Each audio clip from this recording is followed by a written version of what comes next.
Let me ask you a question. Pick your favourite game and ask yourself this.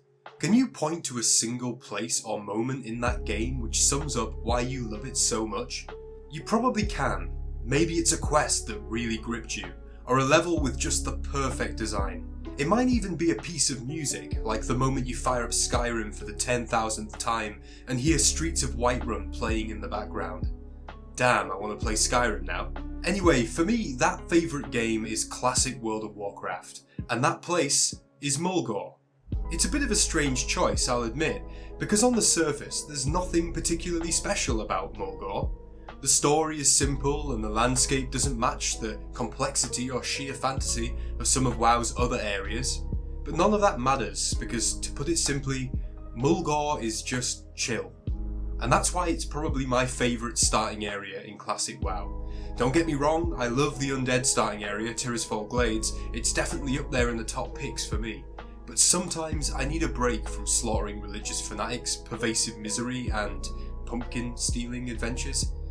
Mulgore is a much brighter, light-hearted zone with a visual and narrative theme reminiscent of Studio Ghibli and The Legend of Zelda.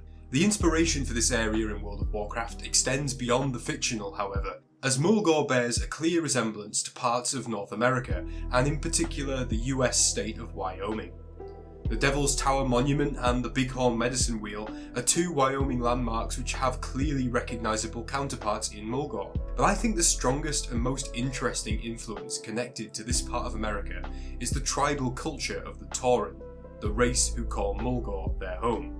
The Tauren are an ancient, highly spiritual race of hunter-gatherers who live in nomadic tribes migrating across the vast wilderness of Kalimdor.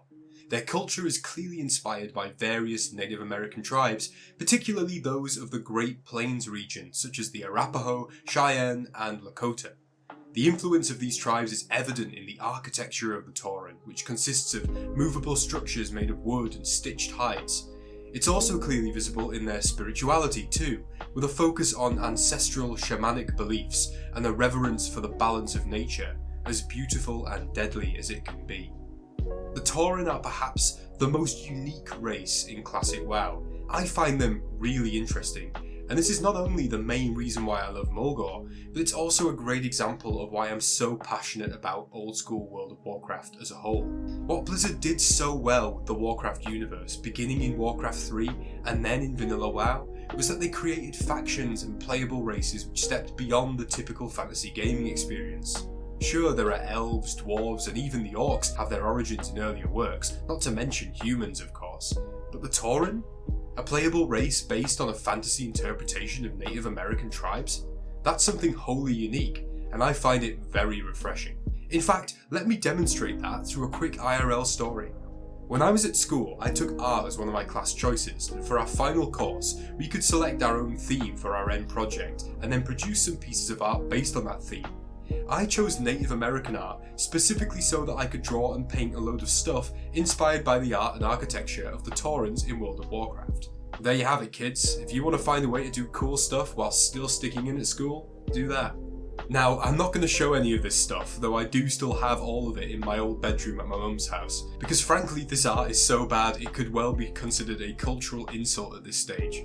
But suffice to say, I've always been super keen on the Tauren and the different themes, visuals and motifs which influenced both them and Mulgore.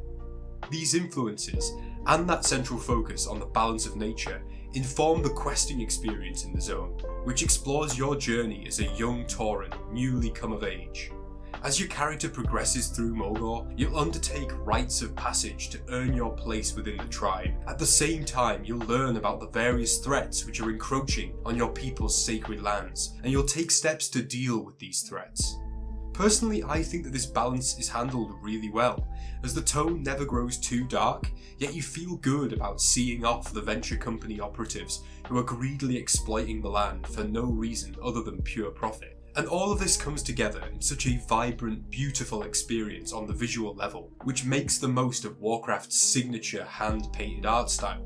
Mulgore is essentially one great green basin, a vast valley of scattered pine trees, verdant grasslands, and towering bluffs. I said earlier that it doesn't stand out compared to some of the more high fantasy zones in WoW, but I was choosing my words carefully. Mulgore is special, but it's because of how relaxed and cozy it is.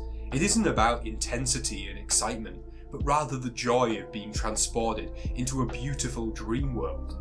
This is the place you come to when it's a Saturday morning and you happen to wake up before anyone else in the house, fix yourself a coffee, put on a podcast in the background, and start your weekend off with some chill leveling, developing your character, questing, exploring.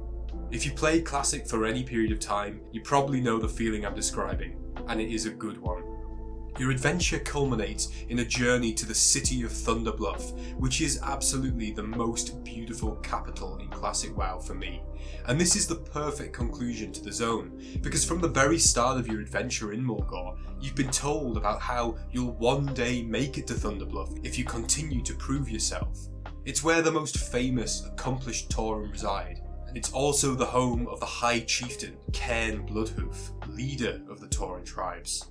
So when you get there, when you finally ascend the lift and stand upon the towering bluffs, looking out across the wide plains of Mulgore, there is a clear sense of accomplishment and a satisfying conclusion to one of the best starting areas in the game. I love making these short videos discussing the various elements which make Classic WoW mean so much to me.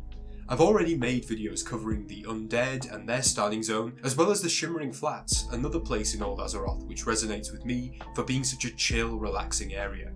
If you like this stuff and you want to see more videos in the same style, let me know in the comments. Remember that you can join me live on Twitch using the links below. I stream every Monday and Friday.